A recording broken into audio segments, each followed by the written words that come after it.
Hello, everyone. Dr. Gwen here with your self care tip two strategy of the week.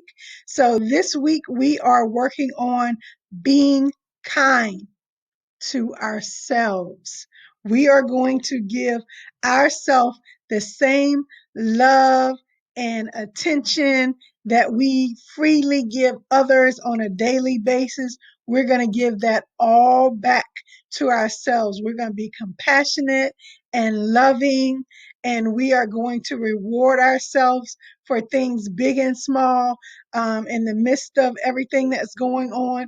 We're not looking long range. We can, because you can reward yourself for those long term goals that you achieve as well. But, right now, sometimes it's just day to day or hour to hour. You're rewarding yourself for getting through a tough challenge that you had today or a difficult situation that you got through, and you normally would just fall apart or really struggle, but you held it together and persevered and got right through it, and you're proud of the progress that you're making.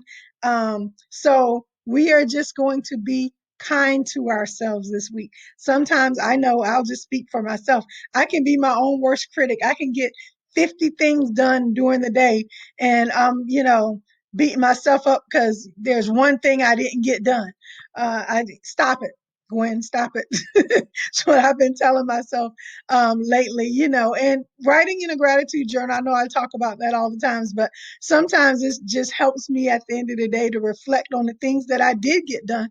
Because oftentimes we focus on things that we don't get done. We beat ourselves up more than anyone else. So this week we are going to have nothing but positive energy in regards to ourselves. We're going to be our own best friends.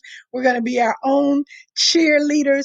We're going to be our own support system. So we are going to be kind to ourselves. That is the self-care strategy for this week. I hope this helps someone.